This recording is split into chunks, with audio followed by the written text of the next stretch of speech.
Hi, I'm Shri. Welcome to my channel. Today I'm going to take a stab at designing Google Calendar because who doesn't want to? The best way to learn is by doing it. So here it goes. Okay, the first thing we are going to start off is with functional requirements. So let's get started with that.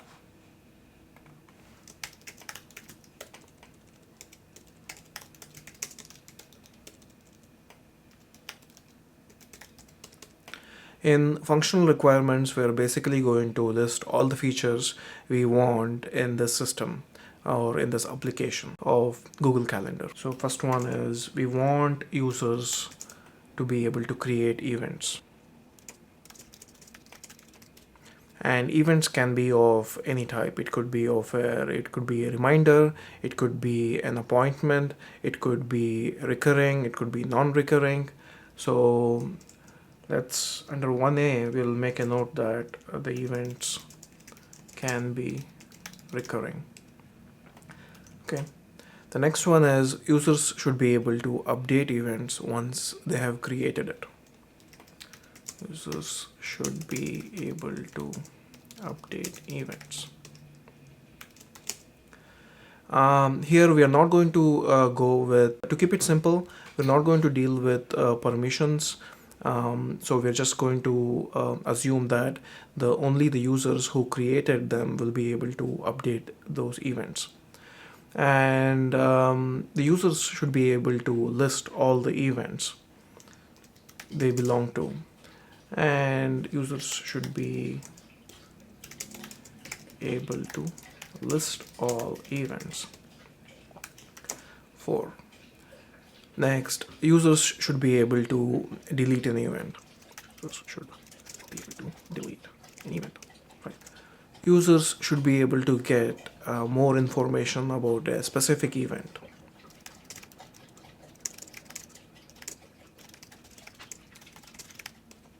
I think this sums up the very basic requirements for a Google Calendar design or any calendar design. So now that we have covered the functional requirements, now at this point we have to decide, is this going to be a high level design or is it going to be a low level design?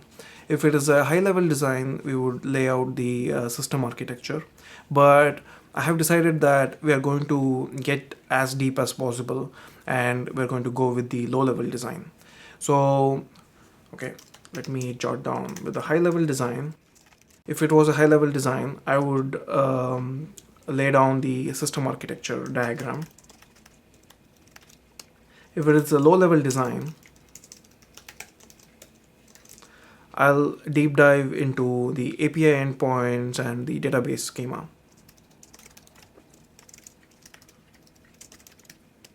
So I'm going to put system architecture at the end since this is going to be a low level design. We're going to go into the API endpoint and database schema.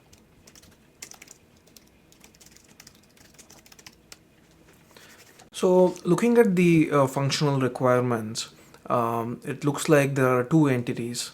One is the user entity. The other one is the events entity. All the events related operation can be put in an events microservice. So events microservice can handle create, read, update, and delete APIs for events. And user entity, user microservice would manage user entity. So for the CRUD APIs for the events microservices, we'll be using REST APIs. So events create, this would be a HTTP post operation. This will create a new event resource, and update events update API would be HTTP put, and this update, and now we have the list events that would be get, and then we have a delete API.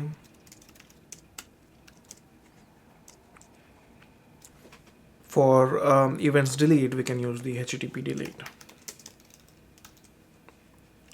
And we have one more API to get more specific information about an event. So for that, that would also be, okay, let's say get info, we can call it get info. That would be get event info, and that would be HTTP get. And this can be, okay, events, post, and update. This could, the URL pattern could be something like event ID, list can be that, and HTTP delete also takes an event ID.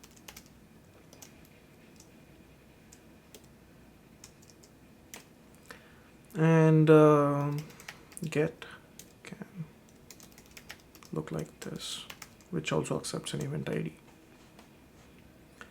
The list API should also accept start and end time. So now that we have defined the API endpoints, let's look at the data model.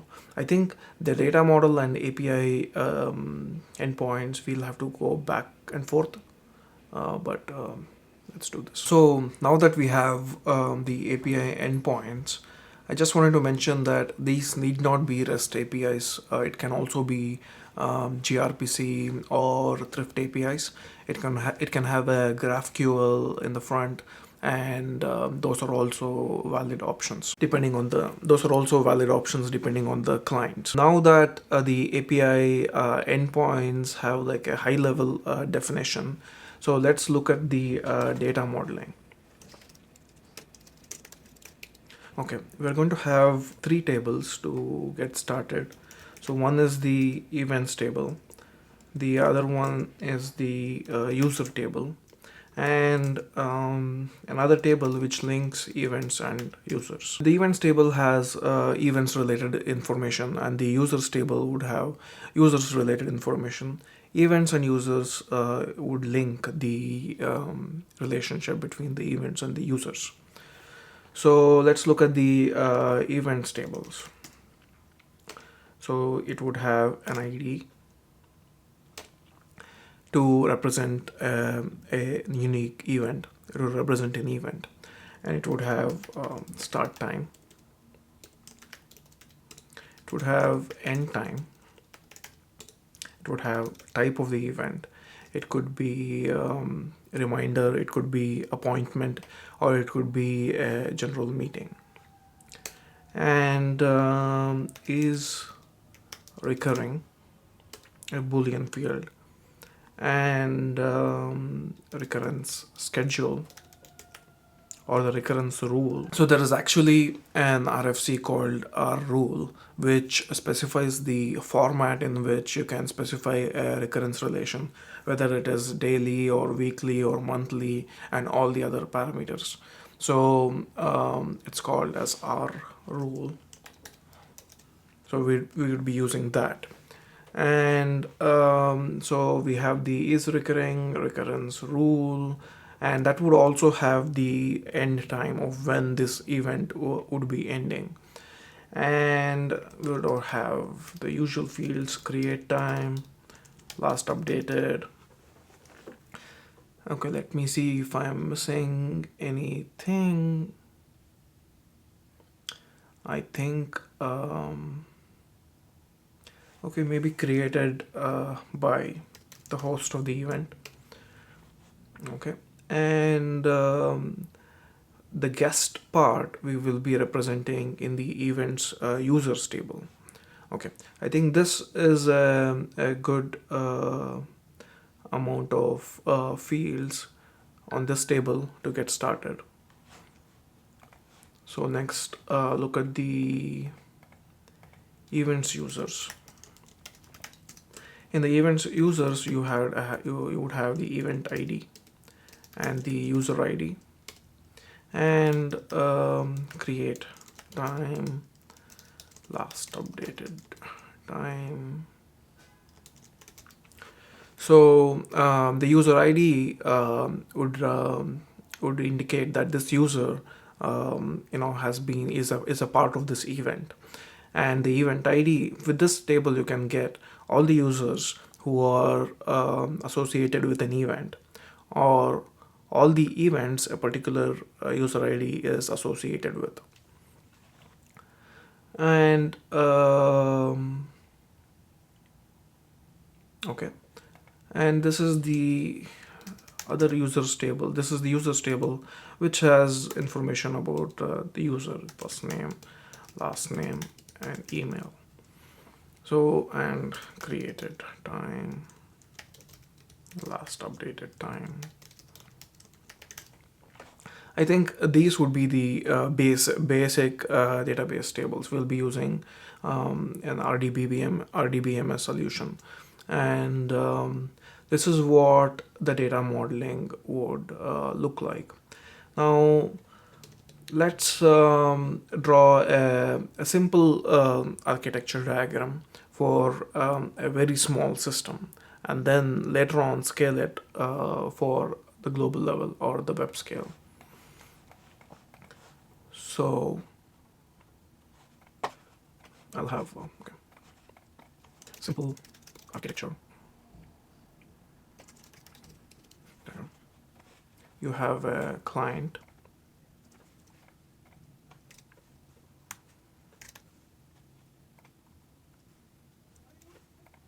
You have a client, and you have a router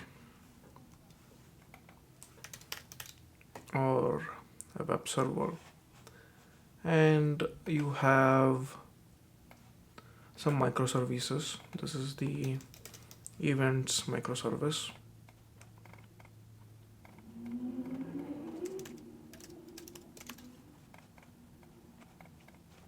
and you would also have a users microservice,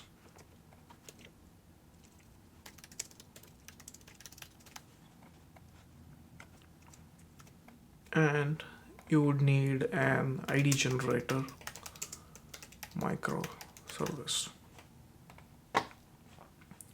So this is the application server layer, and we can put this whole thing in. This is the application server layer, and the router, depending upon the API invoked, would route to appropriate service and relay the results back to the client. I think it's I want to show the relation. I want to show so the events microservice and the users microservice would talk to ID generator service to get IDs. So the router wouldn't directly talk to ID generator service microservice. And I'll use another arrow to show the results from microservice. Okay, now we need a database layer. So this is going to be the database layer.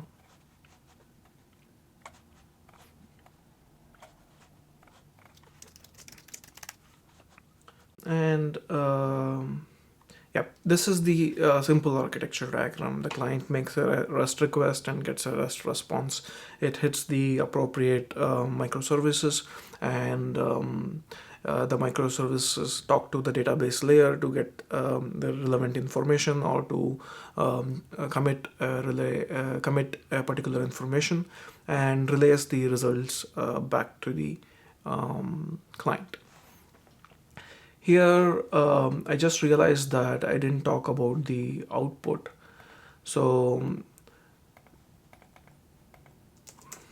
So the output here for the create of events would be an event ID. We can send back to the client. And for update, it could just be an event ID and a HTTP OK. Or it can be the event object. Event object with the updated fields. And for the events list API, it could be a list of, the output would be a list of event IDs. And the delete API would just be a HTTP OK. And get info would be an event object, detailed event object. So we have identified in the data modeling, we have identified the tables, events and event users and users. And we also, where is the simple architecture diagram? Okay, here it is. We also wrote the simple architecture diagram. So in the data modeling, I forgot to mention the fields we would be indexing for the queries. So we would have, it would help to have the ID index on an ID here of the events. And it would also help to have a composite index on start time and end time, because most of the queries would also have the start time and end time for events. And let's see, for the events users also, it would be useful to have an index on event ID and an index on user ID. This would help queries where given an event ID, find all the users associated with it, or given an user ID, find all the events associated with that user. So create index.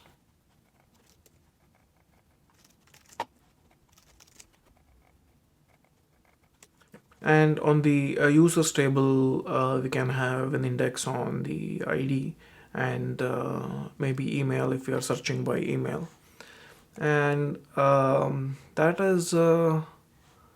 is probably all of it. I think it messed up the architecture diagram.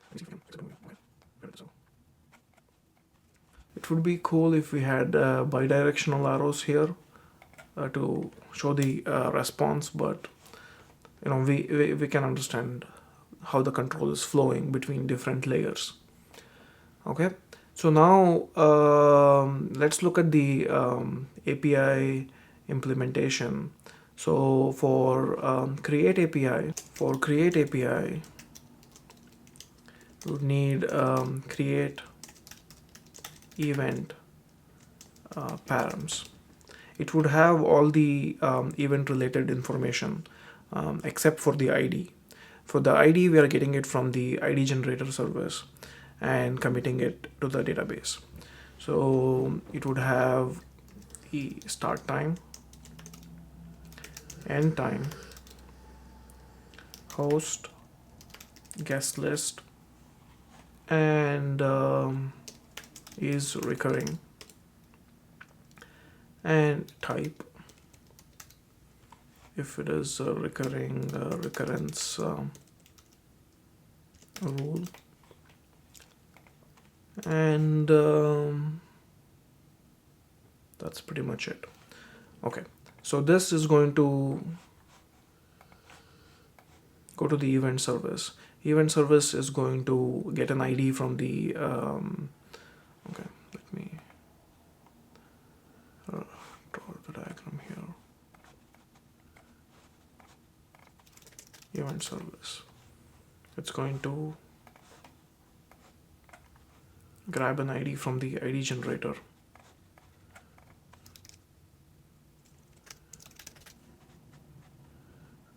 and in a transaction it's going to add an entry to the events table and the events users table.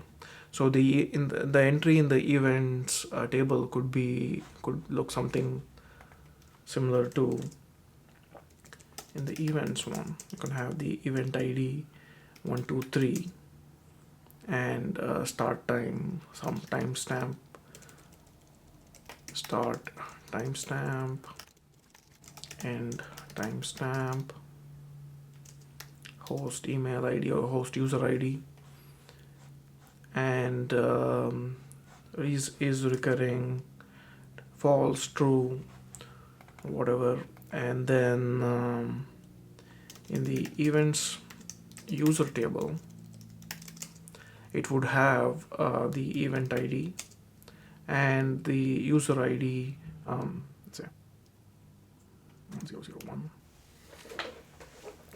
So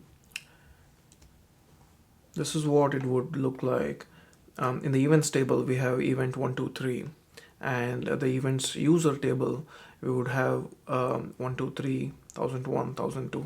So 1001 1002 1003 are all the guests and the hosts associated with this particular event. So this is what the create API would look like. And the create API and the implementation would look like, and the response would be 123, which is the event that was created successfully. And there would be an email service where all the event invites would go out to their emails. And we haven't thought about the RSVP feature, but we're going to exclude that to make the key to keep this thing simple, to keep the system design thing simple. Okay, so next one is update API. So update API would basically accept event ID and event update parameters.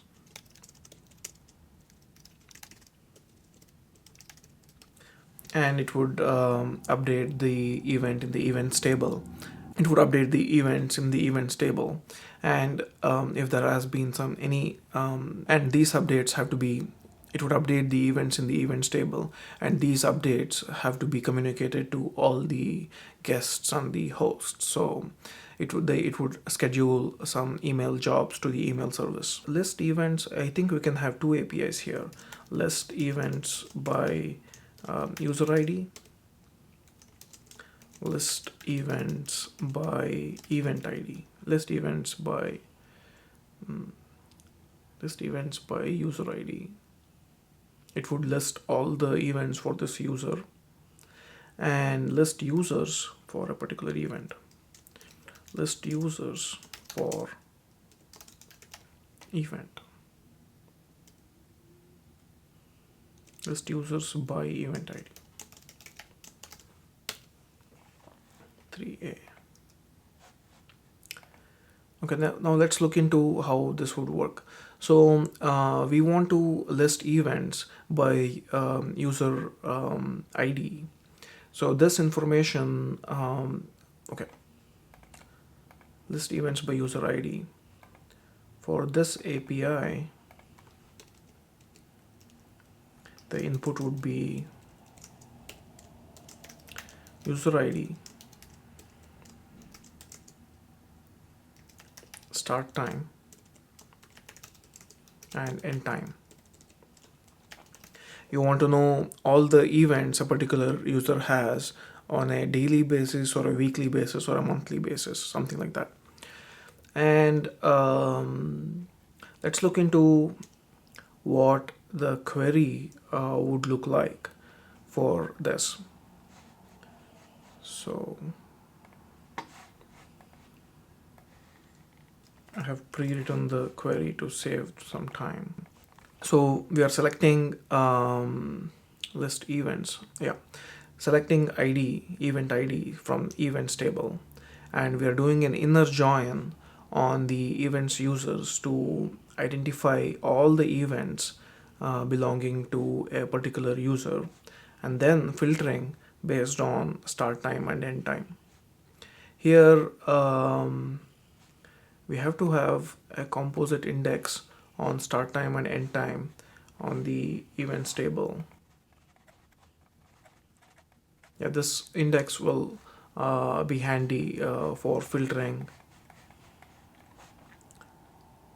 the events. And this is what the query would look like. This would give all the events a particular user belongs to. Now I'm thinking we should also have APIs to update to I think the to update the user, to whether to add a new user or to remove an existing user from an event. I think the update API would take care of that. And now we have the list users by event ID. This is pretty simple. We would have in the events and in the events users table, we would have, okay, let me write the query here. Select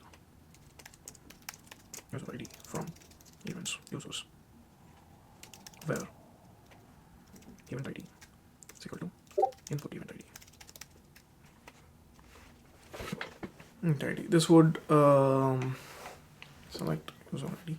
This would give a list of all the users belonging to a particular event. Okay, and so one of the interesting parts of designing the calendar problem is how do you handle recurring events. So here in this section we're going to talk about how to handle recurring events. So handling recurring events. Let's look at the first strategy 1, where we use the same table to store, we use the same events table to store the recurring events. And here we use the same table as events to store recurring events. We can have a cron job, and every once in a while it scans if there are recurring events, and if there are recurring events, generate some events in advance. So for example, if there is a weekly recurring event, generate 50 of those in advance and keep it in the events table. And the pros of that is you can modify the individual instance, and you can also modify the parent instance. So for that we have to go back to our schema and make some changes. And here in the events table we can have other another column called as the parent event, which would be an event ID. So parent event would represent, if a particular event is a recurrence relation of is a recurring event of a parent event, or if it is a standalone event. So with this strategy, same table as events to store recurring events, you can modify an individual occurrence of a recurring event, or you can modify the parent of the or you can modify the recurring event and have all the children of that event reflect those changes, because now you have the relationship of the parent ID from which you can identify all the child events. So this is one strategy. One of the benefits, the pros of this strategy is you're storing the recurring event also in the same table, and it's easy to fit it into the existing design. And But the one of the cons of this strategy is you have to generate a bunch of events in advance, and that might result in storing taking a lot of storage space. Okay, and the next strategy is strategy number 2, which is create a separate table just for recurring events, and a cron job would create these events as and when required. Strategy 2 is create a separate table. Create a separate table, recurring events.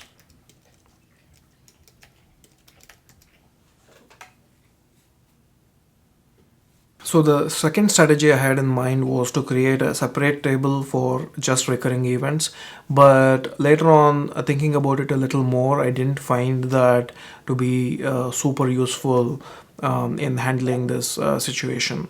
So right now I just have one strategy where you have the same table as events to store recurring events. Okay, that was the bit about handling recurring events. Now let's look into the scalable architecture, of the high level overview of the scalable architecture. So we have the client. It can be mobile, web, or desktop. And we have a pool of load balancers.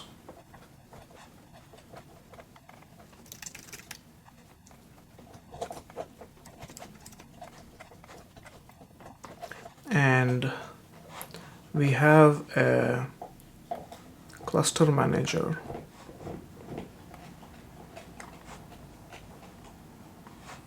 And we have a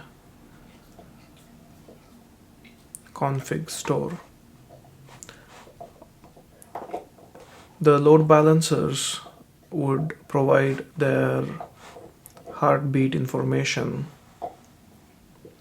to the cluster manager.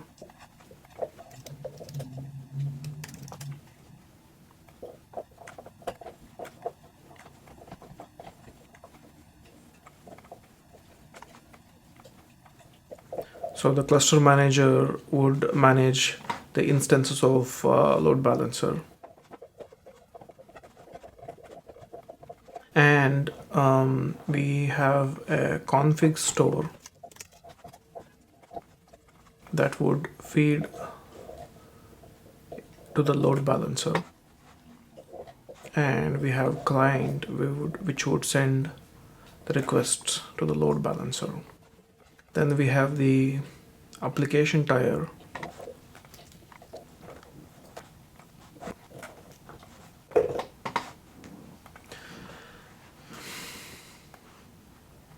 And the app tier app servers would also send heartbeat to the cluster manager.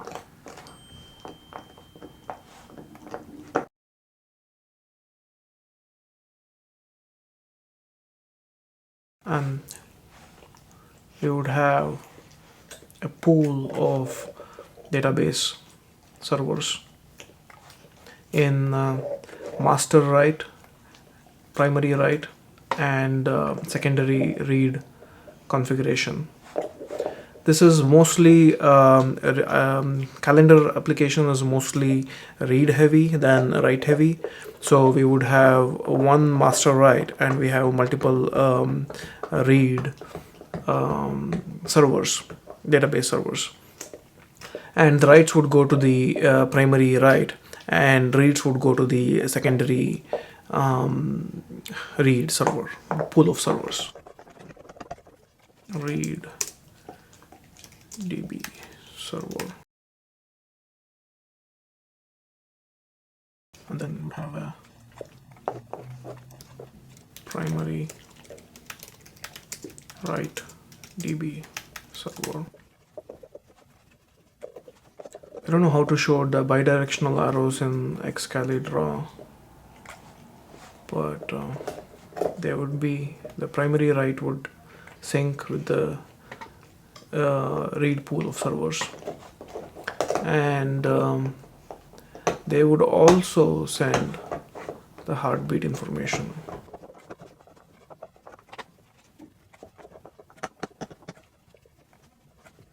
to the cluster manager. The cluster manager would swap out any of the not performing DB servers or application servers or cache servers or the load balancers. And this would be the high level architecture overview of the entire system. So one of the cons of this design is this is not designed well for certain use cases. So for example, let's say you have a meeting where there is like the whole attendee list is a company-wide, all the users in the company or all the people in the company. Then it is not advisable to add all the users as the guest of the meeting. It would make sense to use the email distribution list, and the support for email distribution list can handle that situation. Let me know what you think of this design in the comments. How would you have designed it? And what are some of the loopholes or some of the drawbacks of this design? Thanks for watching. So that was the system design for Google Calendar. Let me know what you think of this design and how would you have improved it. And let me know if you have specific topics where you would like me to make more videos on. Thanks for watching. Consider subscribing for more videos similar to this one. I'll see you in my next one.